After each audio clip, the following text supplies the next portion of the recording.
Like, I think that's the power of shame, is like, you feel not loved, or you feel like you messed up, you feel like a failure.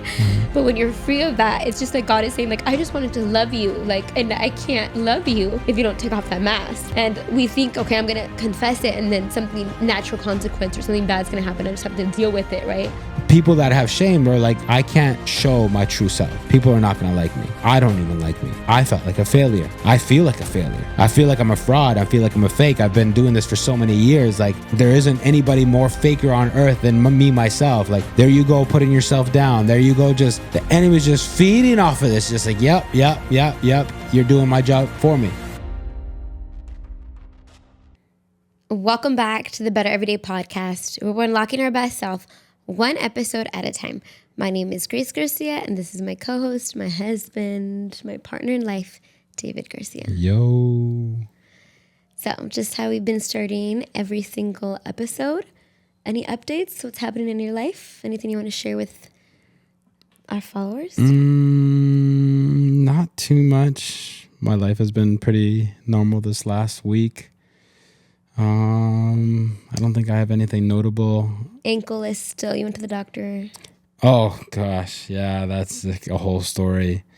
So yeah, it's been 4 weeks since I've ran, and I've had a couple of people like, hey, have you gone to see the doctor? Hey, have you gone to see the doctor? And like, I don't want to get into like back and forth with people.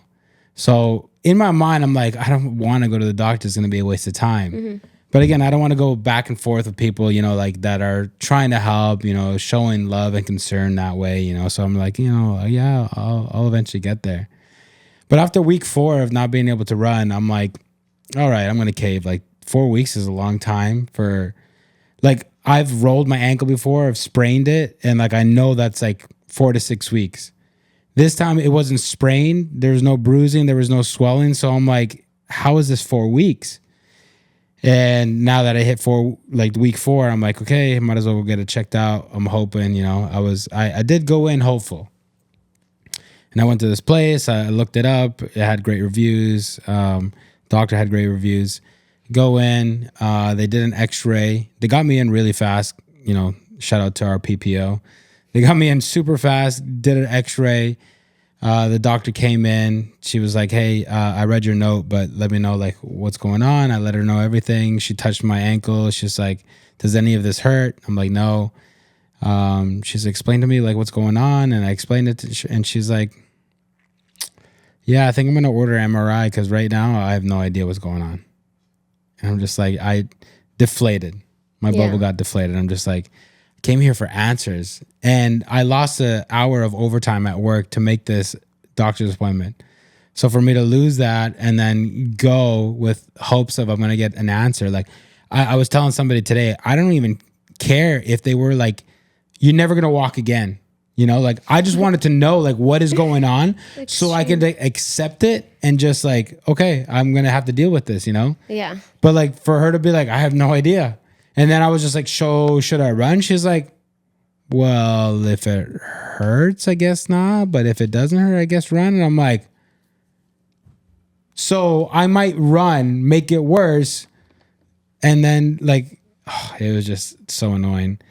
And that's kind of my pet peeve with doctors is like, usually you go and they either go like, I have no idea. Let's give it a couple of weeks and we'll see where you're at. And that's the worst. Like, a couple of weeks, and what if I got worse in 2 weeks? Like, and you just gonna ignore me for 2 weeks? Like, help me out. Like, yeah, low key, like without being rude, I'm just like, what do they pay you for? Like, what did you go to school for? Like help me out. But yeah, anyways, you can note the frustration. But she did give me these pills that are disinflammatory pills or something like that. It's supposed to help. I don't really know. Low-key, I'm hoping that it's like a whole placebo effect, that I feel better because of these pills that I'm taking. And tomorrow I'm going to actually try to run a little bit. At first I was like, I should run 4 miles. And then I'm like, today I was at the gym and I was lifting these heavy weights and I was putting them back on the rack. And I guess I moved my foot a certain way and I felt like a little bit of like something. And I'm like, Oh my goodness, are you serious? I'm just like, okay, maybe I shouldn't run 4 miles tomorrow. Maybe I should just run like 1.5 or 2 or something like that. So, oh my goodness, I'm hoping I'm gonna be using new shoes, so hopefully that helps. But yeah, yeah, a little disappointed, a little deflated. I'm hoping the run goes good tomorrow. If 1.5 or 2 feels good tomorrow, then Friday I'll go for another 2 or 3. And then my plan was to do 6 on Sunday, but it'll really depend. Like if I feel like no pain day after these next couple of runs, then I'll probably do 6. If not, then I might have to dwindle it down to like 3 or 4. But that I have to get my butt into gear. I have to, because this Saturday is going to be only 12 weeks left until the marathon. That's wild. Yeah. So yeah. That's what I really hope for your sake, and well, for my sake too. They can do it. I'm hoping, because yeah, like it's messing with my head. So yeah. But yeah, what's going on with you? I think the same. Not much has changed. Did another personal record this weekend, 8 miles. Dang. Felt really good. Mm-hmm. And I'm just like, I feel like I could keep going. Like, part of me just wants to do a half marathon without, like, before it, just see if I could do it. Yeah. But tell them about the sponsor that you got. Oh, the Better Every Mile sponsored me, got me Shock headphones. Shocks, my bad.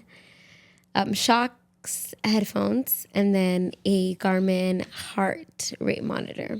Okay, you're not explaining again. So the Shocks headphones are really cool, and I showed them to her, and she really wanted to get them. And then I was like 50-50, and she's like, I don't really have money right now. So I'm like, oh, there was Amazon Prime Day that's going on between the 8th and the 11th or something like that. And so they're usually like almost $200, and they were $125 for Amazon Prime Day. I'm like, oh, I'm just gonna get them. I'm gonna use them, and I know that Grace is gonna use them. And the cool thing about them is, like, they don't go into your ear. They kind of sit outside of your ear, but they still have really good sound. And because they sit outside of the ear, it makes your run, especially if you're female, makes your run so much safer, because then you can also be audibly aware of what's going on in your surroundings. Because most of the time nowadays, the earbuds are like noise canceling. So all you're hearing is the music or whatever podcast that you're listening to, and it's hard to hear around what's going on. But these are really cool because they make it really safe, and they sound really great, which is crazy. Yeah, crazy science, whatever. And then the heart rate monitor. Homegirl over here is running 8 mile, and she's like, I feel like great, I could do more, so on and so forth. I can. And I'm like, that's awesome. But I'm like, one of the risks that you run when you are running and then running a lot is that if your runs aren't easy, they say that 80% of your runs should be easy runs. Why? Because A, you are avoiding injury. B, it's faster to recover, so the next day you're already ready to go again. And then if you go too hard, too much, then you're risking an injury.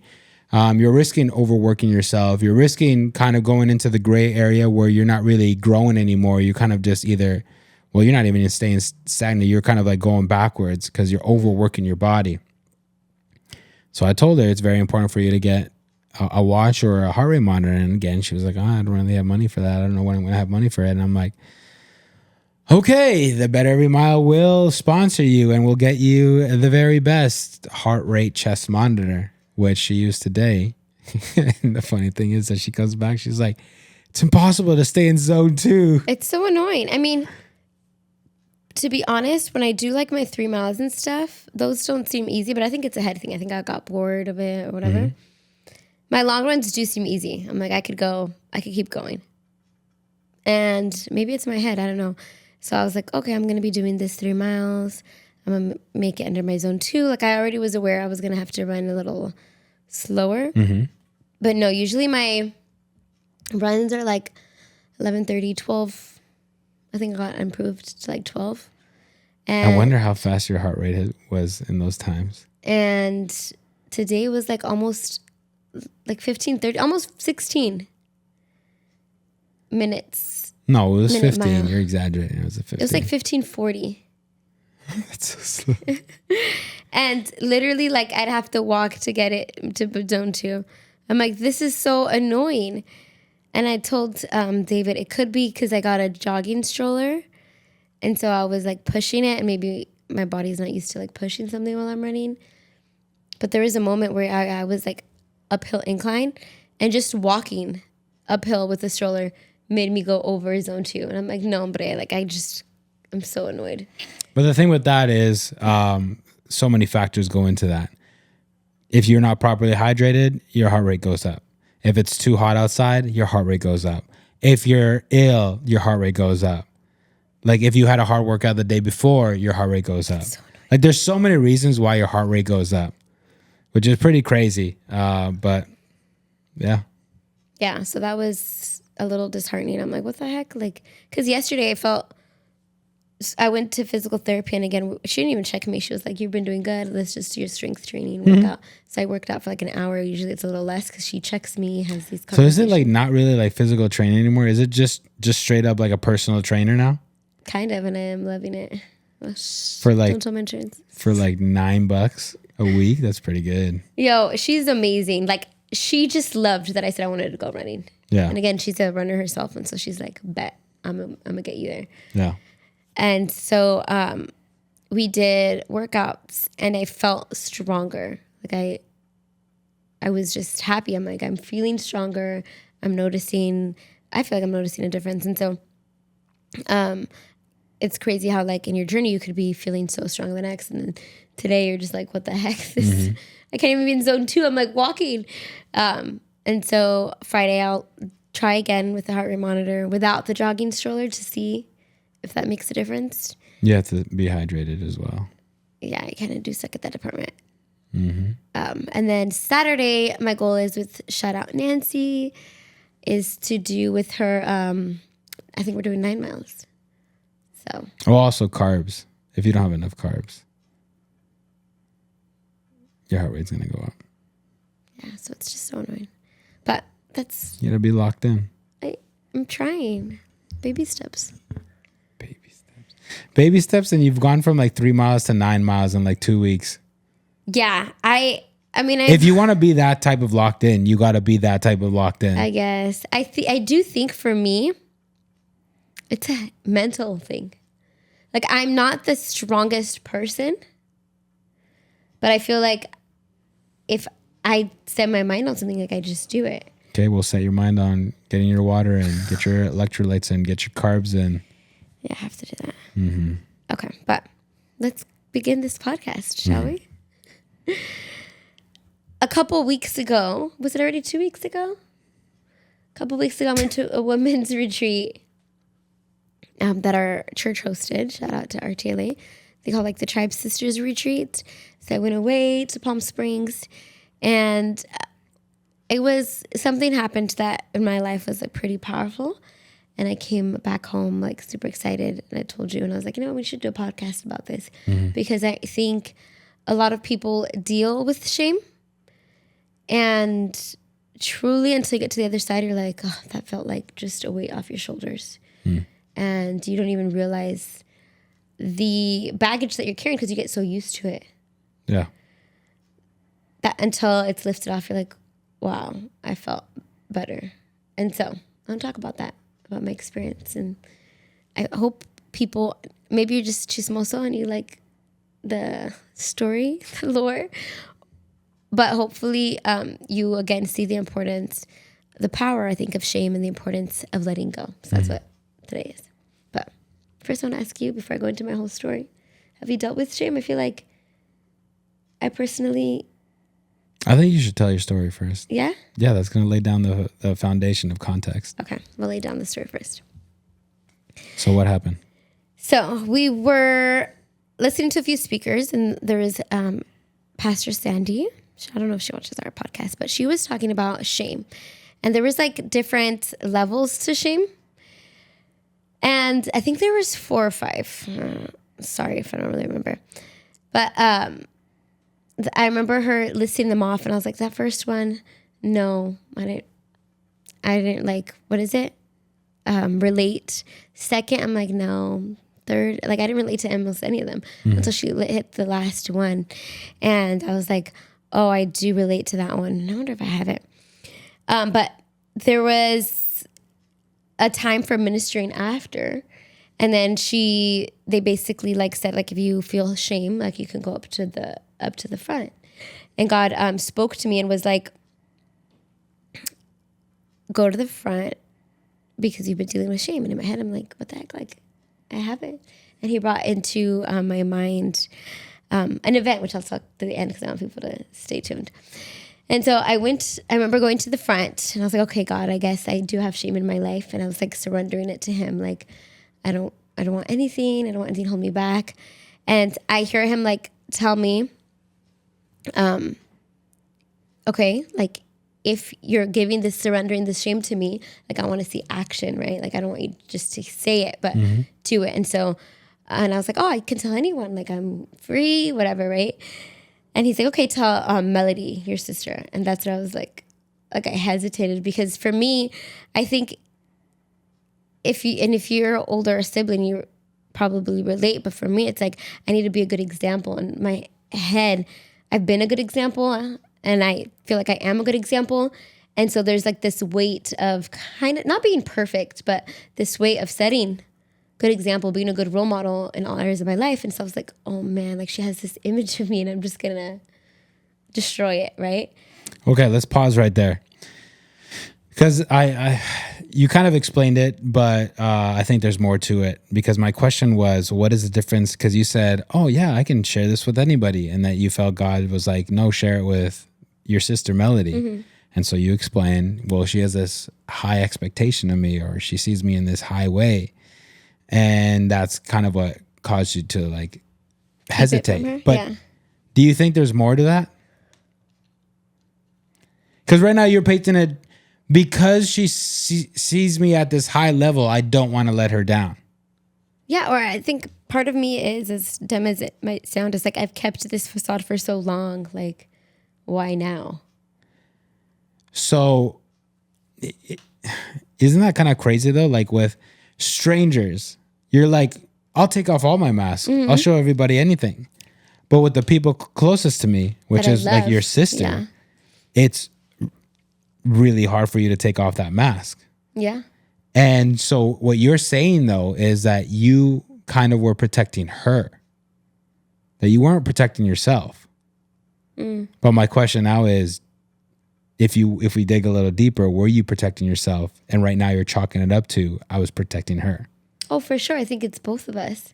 I think in me seeing automatically her like disappointed or upset, that hurts me. And it's like, I failed. And I'm such a people pleaser. And we've talked about this in our people pleasing episode, which you guys should watch.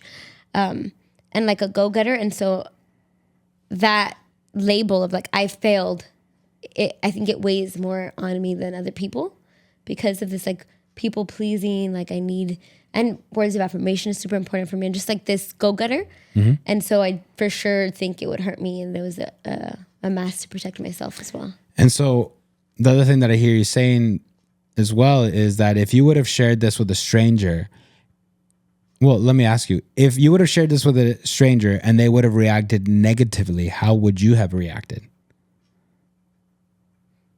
It would have probably reinforced, like, okay, you can't tell those closest to you. Like, it would have just reinforced. How much do you think it would have affected you? Like, honestly, and I hope you're being honest, open, and transparent. I think it would affect me. Like a lot? I think so, yeah. Because I feel like I already failed myself. And so it wouldn't matter who the stranger was? I don't think so. Wow. I think like I'm trying to imagine, like, let's say I put it on YouTube or something, like a random faceless subscriber or a person, not even a subscriber, like commented like, wow, how could you, or something like that. Mm-hmm.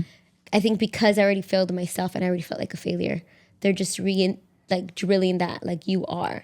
But it is interesting to me that you say, I can openly share this part of my life with anybody. That right there already kind of tells me like, I don't really care how they react. But now that I'm asking and probing, you're kind of saying I do care. So then now I'm like, what then is the difference between you sharing with a stranger and you sharing with your family? Because I feel like when I've shared it with strangers in the past, because I have, like they're just like, oh, okay. Like I haven't gotten a negative response.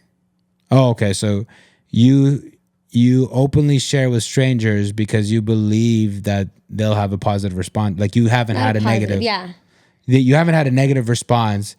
You've felt like some sort of level of understanding, some sort of level of empathy, some sort of Yeah. level of like, okay, I get it. I get where you're coming from. Like Yeah. that's Or because they don't know me, they don't really care. yeah. Maybe they don't have the same morals and they're like, okay, that's not a big deal. And so it has empathy. And then that also brings up the question, and maybe I'm probing too much about the wrong things, but like I'm curious. Do you feel like your family or this one particular family member is less empathetic and less understanding?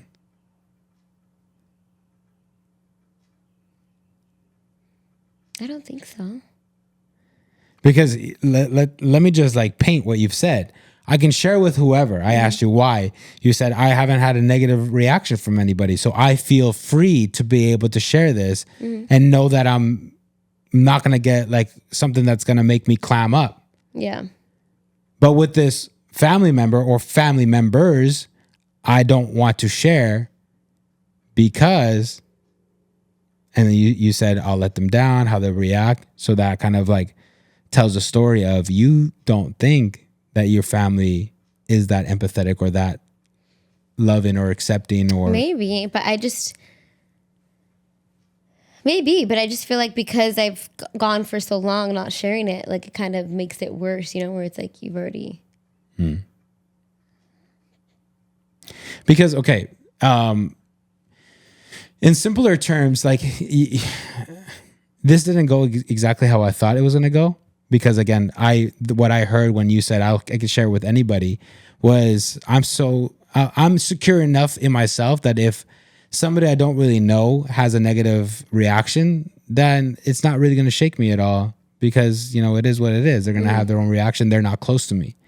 And then I heard you say, well, it's harder for me to tell my family because I'll let them down. And also, you know, like that's going to affect me because I already feel like a failure. And so then right there, I was going to kind of like bridge it all to like the vulnerability part that we've talked about a couple of episodes ago, where I personally said I thought I was being vulnerable with people, but in reality, if my heart is a house, I had built a fence around it. And when I thought I was being vulnerable, I had simply moved the fence a little bit more closer to the house, not really letting anybody into the house. And so I was going to kind of chalk it up to it's when you're more open and vulnerable with people, there's a higher expectation rather than when you aren't really, like when you don't know somebody, you haven't been vulnerable with them, they don't really know your story or whatever. For you to tell a story like that, it's just like, okay, if they have a negative reaction, like, oh, well, like you're out there in the outer skirts of my fence. You're not in my house. Yeah. But for somebody to be in your house and then be disappointed, that hurts even more. Yeah. But that's not really what you said. No, but I still think it works that way because if someone outside the fence, let's say like someone I don't know, hurts me, but if that same family member has the same reaction, hurts me, that hurt is way more. It goes deeper. Yeah. So I think it still kind of plays out the same way. Yeah. Yeah. But back to my story. Yes. So I heard God say that, and that's why I was like, like that. Obviously, I was able to tell at that moment, like, okay, maybe I'm not that comfortable with it. But I feel like God was like challenging me, or not challenging me, but wanting to just for me to completely let it go. And so I told him, okay, if it happens today, like if there's a perfect opportunity, like I'm not going to just randomly be like, hey, Mello, I have something to tell you. I was like, if it happens organically, naturally today, and it had to be today, then it's from you, God. And I'm not hearing like my own voice. Like it's from you. You know, sometimes you feel like, I don't know about anyone, but for me, I'm like, am I hearing God's voice? Is it my conscience? And so I was like, I wanted to make sure I wasn't fooling myself. So after we had a wedding, after the retreat, after the sessions, we had to get ready for a wedding. It was my stepsister. And we not that we didn't want to go, like we knew her wedding was going to be gorgeous and stuff, but it's like, oh, we're going to kind of get out of the ambiente, like the atmosphere of the retreat, right? Like be disconnected from the girls and that like presence. And so we're like, okay, whatever. And then we went like, it's about an hour away and we were just talking like lighthearted stuff. And I was like, we got to the wedding and I'm like, oh yeah, like this vibe is completely different. Like, I don't even know if we're going to have a chance to talk about this. Like, it doesn't make sense in my head. We did the wedding, and then we came back from the wedding. I honestly don't even know how we started having a more serious conversation. But on the way back from the wedding, we started talking about some things like she struggles with. And she was being like very vulnerable and allowing me to like see behind the mask and like speak to her. And she was saying how she was dealing with shame. And I was like, okay, like I have to, we're talking about shame. Like, God, I see clearly where, like I have to talk about it. And so I told her, like, Melody, you're not the only one dealing with shame. She's like, what? And so, like, remember when you saw me in the front? She's like, yeah, I was wondering, like, why are you going to the front? Like, what are you dealing with, you know? And then I specifically told her, like, I told her.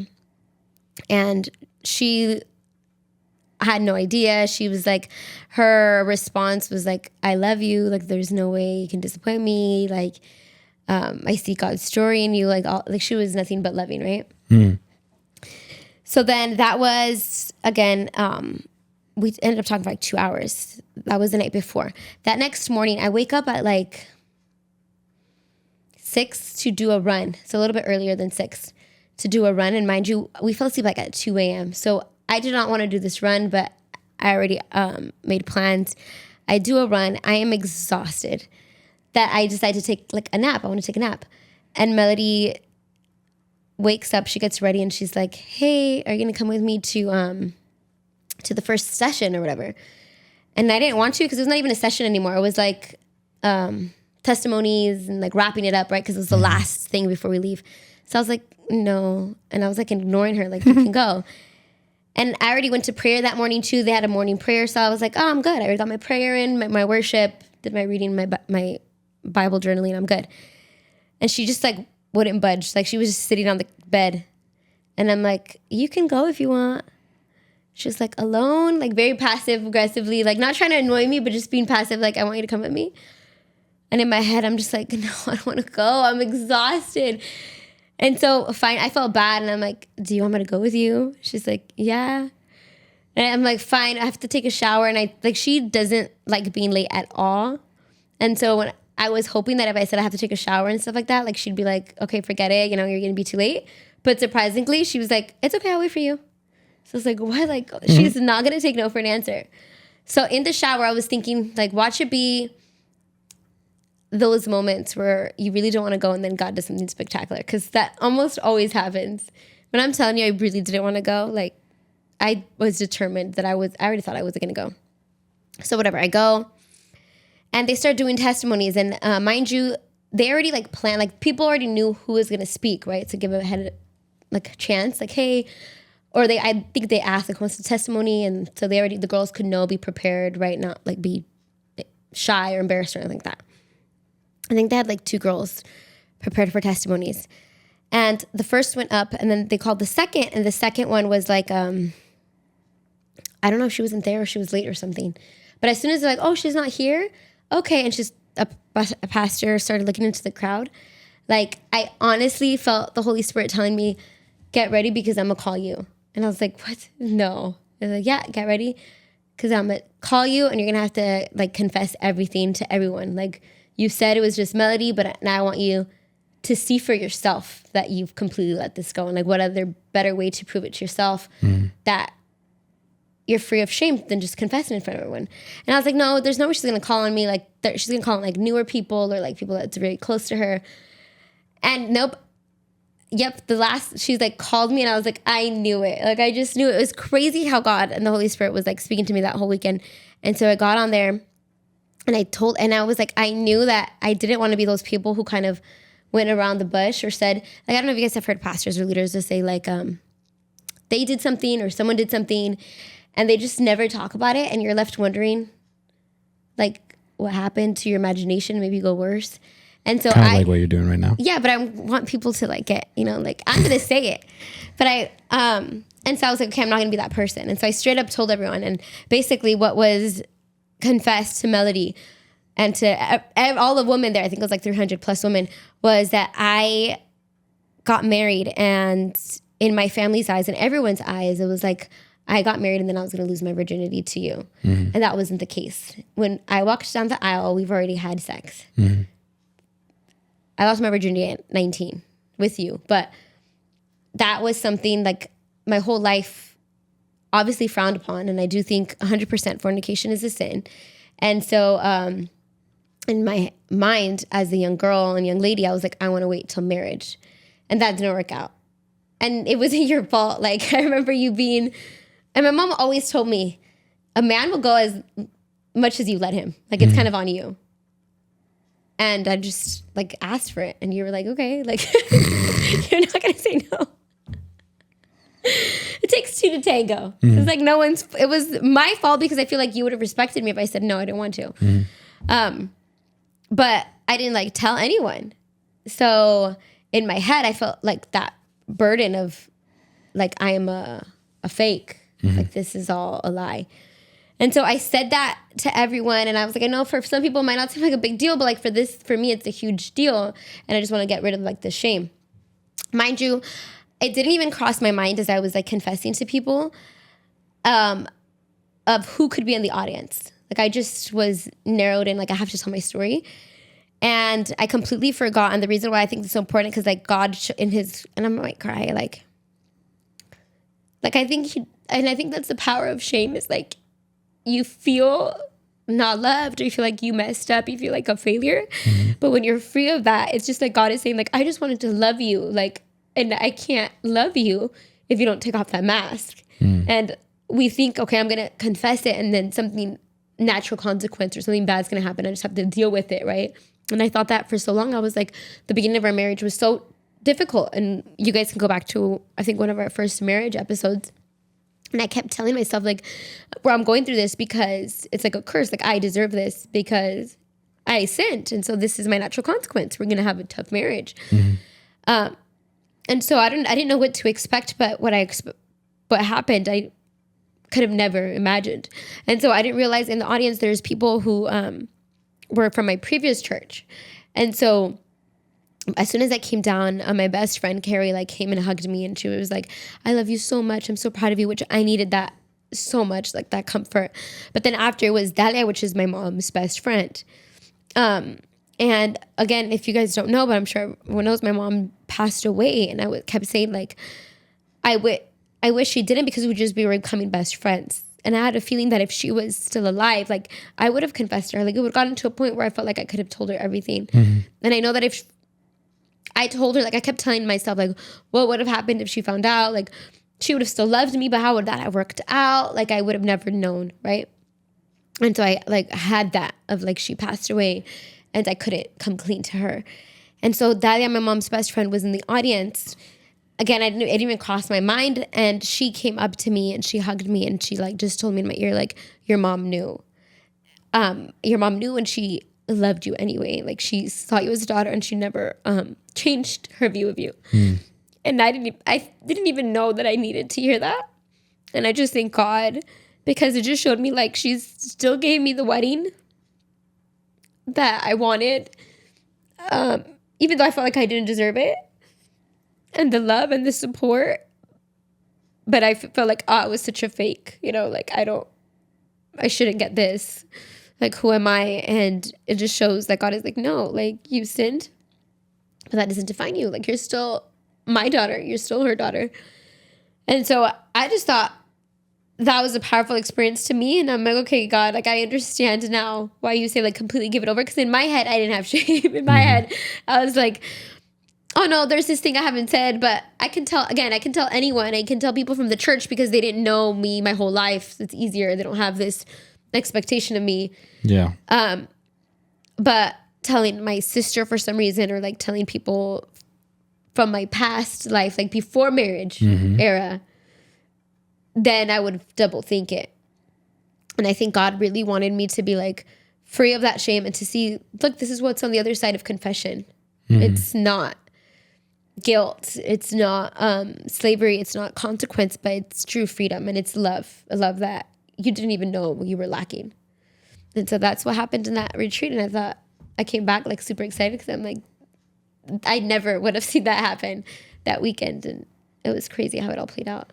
Whether you want to reiterate it or add on top of it, I'm going to ask the question, what did you gain from that moment? What did you gain from confession? What did you gain from bringing that to the light? I gained love without the mask. So the people that I love so much, like my sister, my best friend, my mom's best friend, for them to love me and me know, like they love me not because of what I do, not because of like who I've pretended to be or how I've acted, but they love me just for who I am. And this mess up, this sin, like didn't change anything. If anything, they admired me more for it. And knowing that I'm like truly loved and there's nothing I can do to take it away from it is something that I feel like everyone should experience. And this could be a dangerous question, but I'm going to ask it. What would your life have looked like had you never had that moment? Like if I kept my life without the retreat, confession? I think it would have looked fake. Like, I mean, I don't think much would have changed from the outside. Mm-hmm. And I think God in his mercy allows you to speak truth. Mm-hmm. Even though you might not be living it, because he uses all for his good. And so he's going to use people, words, his truth to touch people. And so I think maybe what's coming out of my mouth might have stayed the same, but I would not have experienced what I've been like preaching. Does that make sense? Because the way that I hear it is similar to my experience with compartmentalizing. Because you were like, oh, I didn't even like, I guess, acknowledge or recognize that I was carrying the shame until it was like the light kind of like just shined on it. And you're like, oh, wait, what the heck? There is something there, right? And that's why I asked the question, what would your life have looked like? Because I kind of relate that part to when people ask me, because if you guys don't know, my birthday is on Christmas. And so many people all the time throughout my ages have asked me like, oh my gosh, that must suck. Like you only get one present, or do you get double presents, or what is it like? And I always tell them I wouldn't know any different. So I made the most of it. Yeah. It is what it is. Not like I can change it or whatever, right? And so I relate that to like your experience where you were like, I didn't even know. Like I had compartmentalized it so much where I forgot about it. It was there, but and I think if someone were to have asked you before that whole experience or that whole weekend happened, how's your life going? Like, is there anything, you're carrying? I almost guarantee you would have been like, oh, I'm fine. Like marriage has never been better. Yeah. Kids are great. Like career's going good. I've been on it with my spiritual discipline. Like you would have been like, oh, my life is rainbows and butterflies, really.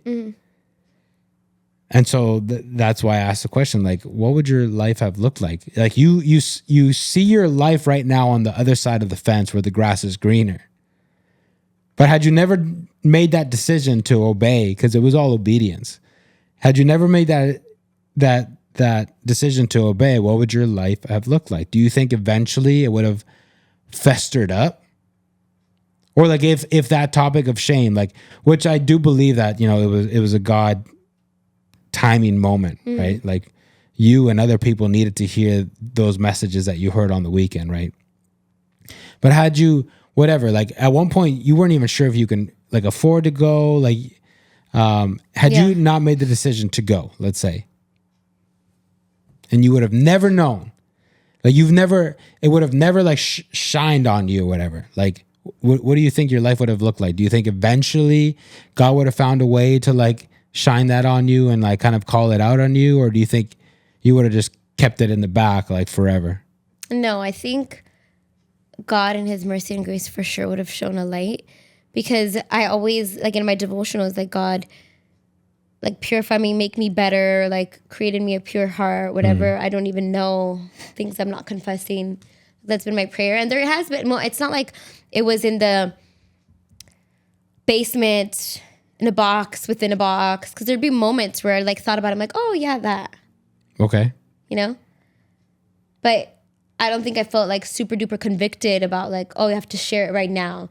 But there were parts, even I think when we read The Cure, which was years ago, but mind you, like we were reading a book about vulnerability, about masks, and where I'm like, oh, I felt convicted to talk about other things. I talked about like how I cheated and times, but I was like, I'm gonna just leave it at that. Like there was for sure times where I've thought about it. Mm-hmm. And so I do think if anything, it would like festered up. And I think the more you know, and the more you ask, like the more you're obligated to act on it. Yeah. And I go back to, what we've been talking about the last couple of weeks. Like when you're in a relationship with God, there's a requirement for growth. Mm-hmm. And with that requirement of growth, when you're walking with Jesus, he's going to call things out in you. Yeah, for sure. In one way or another. And I think that if it hadn't been through this retreat, it would have been another way. Yeah. And I'm sure that he would have painted it in a nice, beautiful way. Same thing, probably would have called you out, got you convicted, and then you would have done your whole, like, in 24 hours, if it doesn't happen now, I'll never do it,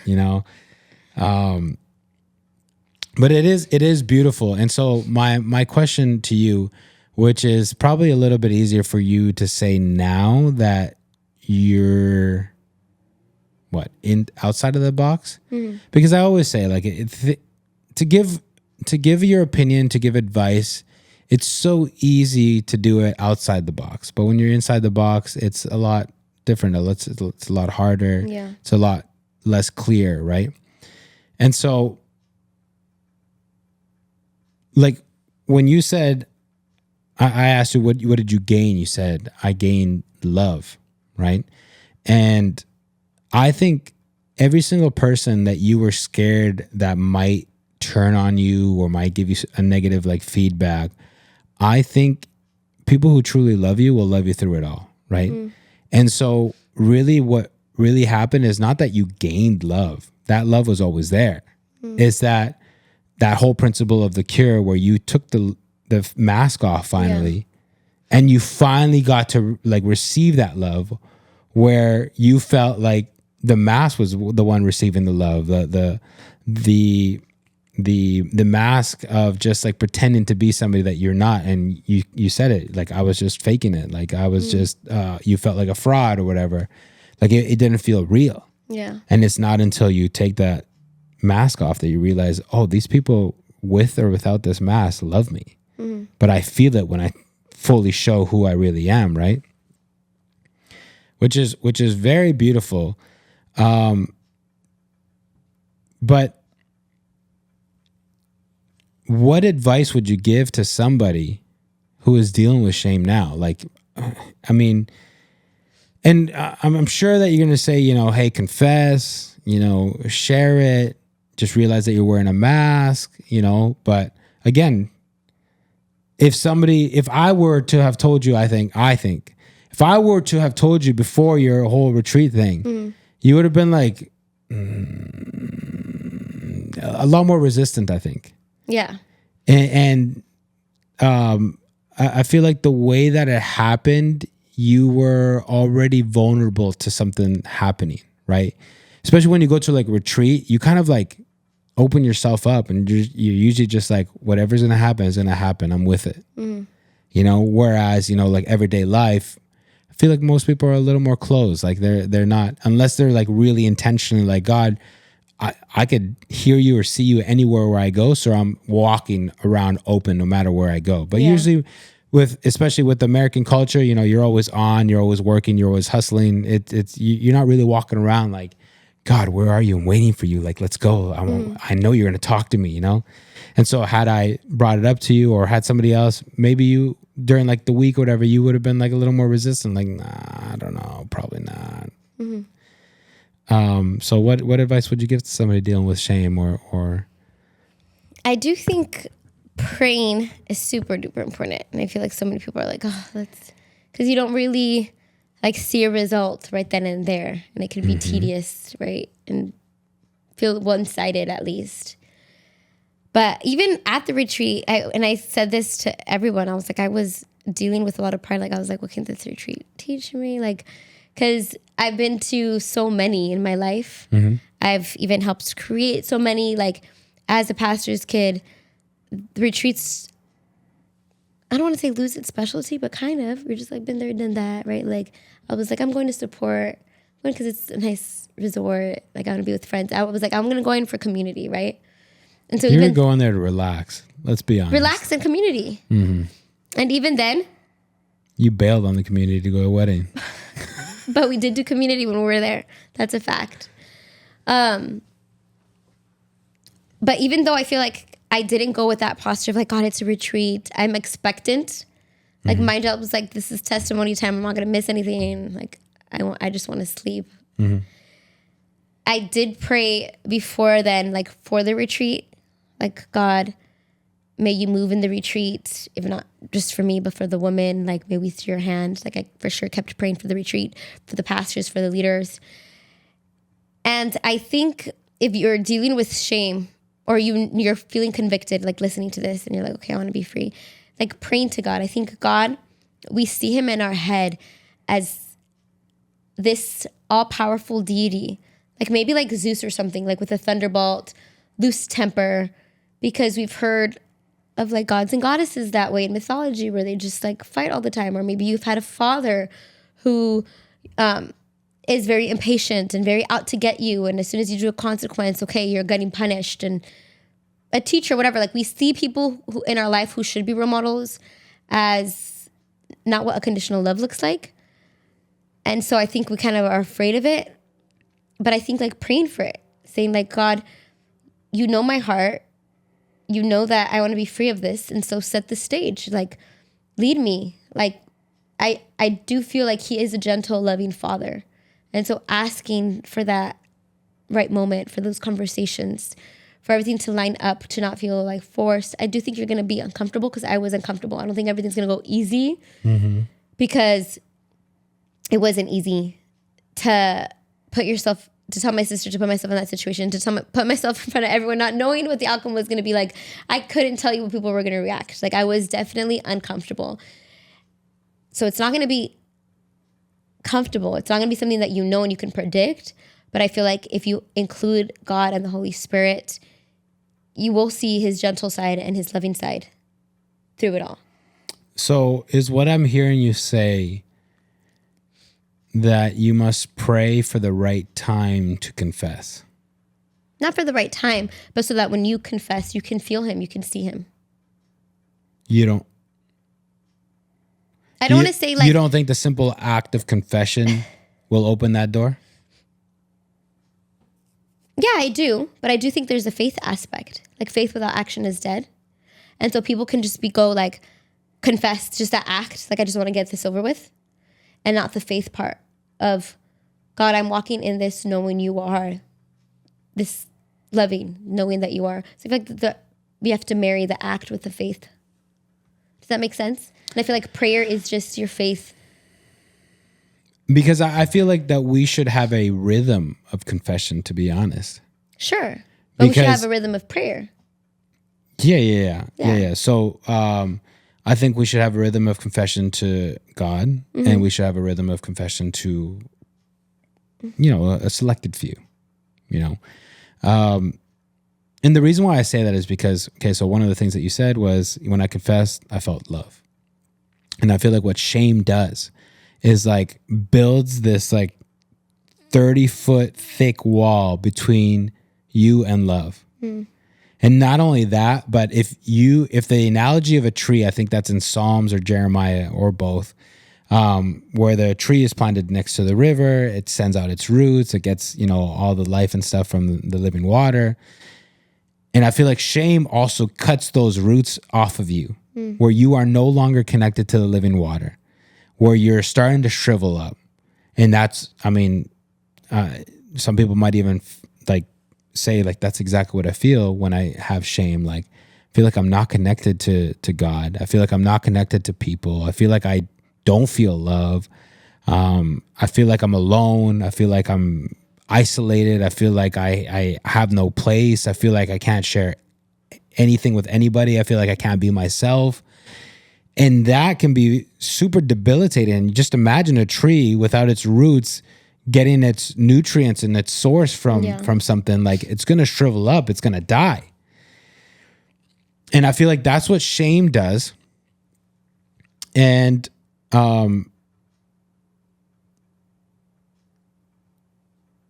when you're going through that,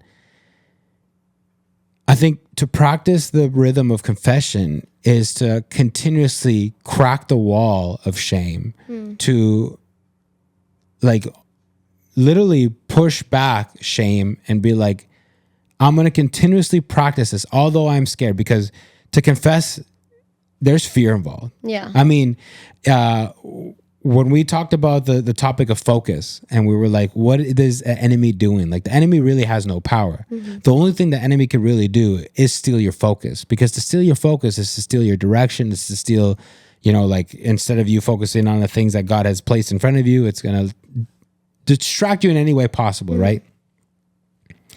And so what the enemy is doing at that moment, when you're even thinking about, I'm about to confess, is I'm going to start throwing fear at you. And I'm going to start putting thoughts into your head. Like, what if this person reacts horribly to you? What if this person thinks that you're the most disgusting person in the whole world? What if this person spreads this, and we call it rumor, but spreads this whole thing to all your friends and circles, and they all literally see who you are? Because that also couples together with like the imposter syndrome of like, I don't want to be myself because I don't feel like people are going to like who I really am. Yeah. Like that all couples together. Like, people that have shame are like, I can't show my true self. People are not going to like me. I don't even like me. I felt like a failure. I feel like a failure. I feel like I'm a fraud. I feel like I'm a fake. I've been doing this for so many years. Like, there isn't anybody more faker on earth than me, myself. Like, there you go, putting yourself down. There you go, just the enemy's just feeding off of this. Just like, yep. You're doing my job for me. And for you to practice that confession is for you to be like, what you always say, you're shining the light on it. It is what it is. And as I practice to confess, I am also releasing the fear, and I'm also believing in faith, and hopefully in relationship, that the people that are going to love me are going to love me no matter what. And the people that I have really close to me, I'm hoping are really good people, to where they are humble enough to know that they also have screwed up. Yeah. And they have also been in that same scenario where they have needed love when they felt like they never deserved love. Yeah. And I think that's empathy. That's humility. That's relatable. Like, I've been there before, like, where I hear somebody and my first instinct is like, kind of like turn my head a little bit, but then God kind of like turns it back and it's like, buddy, you are no better. Yeah. They sin differently than you, but you are no better. You have been there before. And I think that's important to practice confession. And I do believe that part of practicing confession is to practice with people. Yeah. Because some of us can sing the song of, I am practicing confession. I'm confessing to God all the time. And I feel like some of us have the mentality of, well, God's not going to really do anything to me. Like, if I tell him right now and I don't hear him, I didn't hear any negativity. So I'm walking around like, oh, I confess, I'm good, blah, blah, blah. Confess with people. Now, believe it's biblical. I don't know what verse it is, but is that James 5:16. Is that what you looked up? Yeah. Okay, what does it say? James 5:16, it says, therefore confess your sins to each other and pray for each other so that you may be healed. The prayer of a righteous person is powerful and effective. Exactly. And that's why I think I completely agree with everything you've said. That's what I would tell a person to pray. Because for sure, I do think if you feel like you can only confess to God, then you're still dealing in shame. Yep, 100%. if that's what, and I think that's what God was trying to teach me. Like, can you confess to your sister? Okay, can you confess to the whole church? Like, not because I do think I had to confess to my sister, but I don't think I had to confess to the whole church. Like, they did it. I didn't do it to them. They didn't get hurt by it. But I think it was God saying, like, are you really free? Like, do you feel like you're really free? Like, it was, I had to do it, right? I don't know. Everyone's going to be told to do something different. Everyone's confessions. I do think you have to confess to each other. You should be doing community and you should be practicing confession. It's part of Christianity. Now, if God is going to tell you to go on stage on church and tell everyone, again, I don't think everyone will be called to do that. But I think I had to for just my personal journey, right? But I do think the prayer part goes hand in hand, again, because I believe faith without action is dead. And I believe and when I pray and then I read my Bible, like it's like coupled together. And I think the more, again, that I'm talking to God and building that relationship and getting to know him through his word, the more that I'm knowing him and his character, the more that I'm loving him and recognizing his love for me. And so a lot of the times I think the reason why we're afraid to confess is exactly what you said, is because we fear. But the Bible says that perfect love casts out fear. And so if we truly know that God loves us, and that's done in our intimate time, what people don't see, where our faith is truly built, where our roots are being growing into the waters. Like, no one sees that. No one is going to see the roots and be like, how long are they? Are they actually doing the work? Like, all they're going to see is, again, your confession or what happens, the growth at the top. But I do think it requires prayer and reading the Bible and knowing God, building that strong faith, so that when you're confessing, it's not done in fear. Like, I wasn't afraid that I was going to lose my relationship with my sister. And like, I never thought like this church is going to cast me out. Like, I never was fearful. I was nervous. I'm like, this is super awkward. Like, I don't know what they might think. Like, but I don't think it was fear. Maybe. I don't know. But I feel like the less fear we have is because the more intimate time we have with God. So I feel like that's why I would tell the person, like, just pray. Like, you have to pray so that it becomes like part of your daily rhythm. And you're not fearful because you know that you're loved no matter what. Yeah, and I think just to add on that, like, to hear that testimony of yours and then just to couple it with what we talked about a couple weeks ago, where like when you're walking with God, he requires growth. Yeah. The only way to know that if you have truly grown is a test. And I feel like you went through a test. And God was like, all right, you ready for the next level? Like, I'm going to test you. Like, go do what I'm telling you to do. It's a test of obedience. There's blessings on the other side of that obedience. Yeah.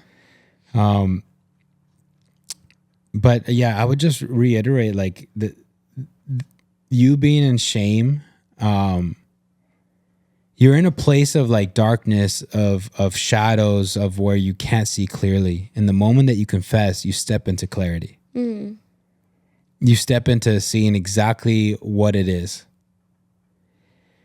And I would encourage anybody listening to this to practice that confession. Maybe it's not with a group of people, like you said. Maybe it's with just one person. And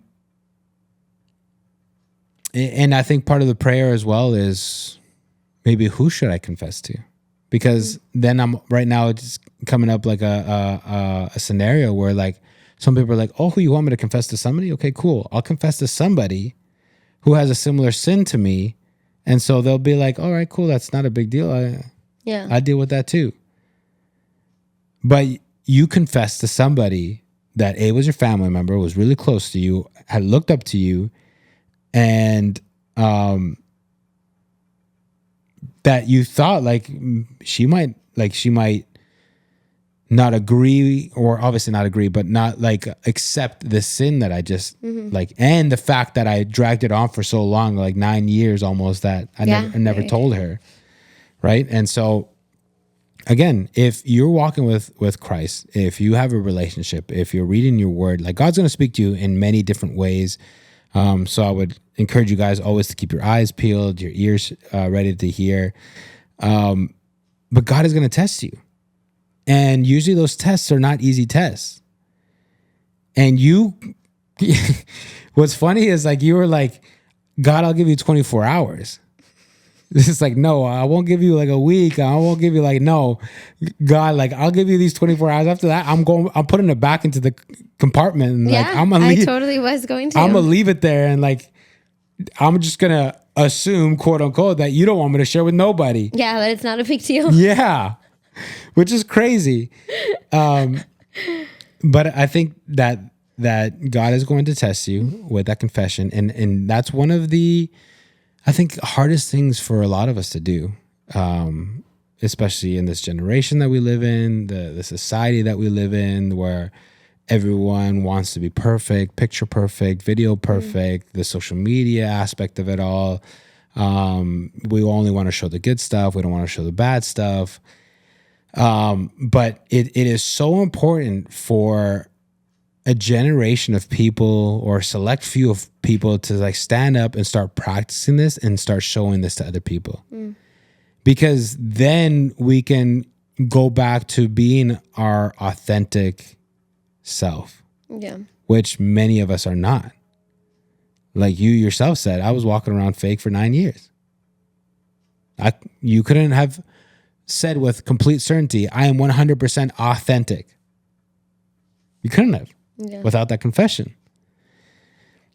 And so I think it is important for us to start doing this, to show this to other people, for that to like start spreading out, because also then you start experiencing true love. And true love is, I accept you for your good and your bad. I know that you're trying, and I know that you care, and I know that you have a good heart, and I know that God's got a purpose for you, and I know that you're special, and I know you've made a mistake. I've made mistakes too, and I love you no matter what. Like, to experience that type of love, and I've said it before, is such a level of freedom. And I'm sure that if we were to ask you like, oh, like, did you feel somewhat like when God kind of like brought it to your attention, like that you were kind of dragging a little bit of weight on, and that when you confess, like that weight just came completely off, and you're like, oh, like I didn't have to be dragging this around, right? And that you don't experience that true love until you confess. And we said before, like, you don't experience that true love until you're vulnerable, until you show your true self, your true 100% self. That is when you experience that true love. Now, I'm not saying that you do the same thing that Grace did and you show the whole world or whatever. It might just be with one person. It might be with like a couple of friends. It might be whatever. Like, but show yourself, because that is the only way that you are going to practically practice confession and experience love. Because you can kind of, I don't know how to say this, but like the whole thing that I was saying, like, oh yeah, I confess to God all the time. Like, that's, you're practicing it, but like, if you feel like God doesn't speak to you, you're just like, okay, it's all good. Like, but to practice it with somebody like tangible, somebody in front of you, somebody who like is imperfect as well, like that has sin in their life, that could potentially be a ticking time bomb. Like, for you to practice that and for you to experience that type of love, it's next level. Because what you felt through your confession as well was coupled with, my sister loves me no matter what. And then you also said that you felt like God was like, I loved you. Like, I've been waiting to love you. I just needed you to open the door. I needed you to take off the mask. I wanted to show you this whole time that I loved you, regardless of any mess up or any spill or anything. There's nothing that you could do that will separate you from God's love. And that's what he wants you to experience. And that's what he wants everybody to experience. Yeah. But that comes through vulnerability and confession. Yeah, for sure. And I think how like the verse says, how practicing confessing to each other and the power, like prayer becomes powerful and effective. I think when we confess to each other, which God doesn't just say like confess to me, but he says confess to each other. Yep. I think it is more effective because then you give people that, I guess, like courage, like I can do the same. Mm-hmm. And then you stop allowing the accuser to be effective. Yep. Because I think as soon as you feel like I can't share with that person because this, like you automatically give the enemy that stronghold in your life. Because he's already working in that darkness and that shame and those little thoughts of like, oh yeah, you can't tell them. Why? Mm-hmm. Because it is really bad. Why? Because you are not who you say you are. But when we give it out there, we get that power back from the enemy. And then it's like, okay, I don't care. Who knows? Like anyone can know because I don't care anymore. Like the judge already said that I'm forgiven. I paid for it, so I don't have to pay for this anymore. Mm-hmm. But if you still walk in that uncertainty of like, oh, do I care or am I like worried? That shows that we haven't completely understood that we are free and loved and forgiven. Yeah. And so I hope this story, again, whether you're just watching because you're chismosos or because you genuinely wanted to know about shame, inspires some of you guys to be like, all right, I'm going to start praying and I'm going to start practicing confession because it's what we're called to do. And trust me, on the other side of that is true love. And God wants you to experience it. It's not so that he can say, you see, you have to pay for it one way or another. But Jesus already paid for that shame. He already paid for that. He knew you were going to sin and he said, I'll take on for it so that he doesn't have to. And I feel like sometimes we feel like we have to pay for it. And so we're afraid of what the consequence might be. We know on the other side of that, it's not a perfect world. Like, but God is saying it's not perfect, but I've already paid for it. So like, what are you afraid of? Yeah. But we can't experience that if we're still dealing with shame. And so thank you guys for watching. Thank you guys for always interacting with this. We ask that you share it to someone that you think can benefit from it, that you hit that like button, follow if you haven't already. We love sharing our stories to get better every day, but also for you guys to get better just 1% at a time, one confession at a time. So until next episode, bye. Bye.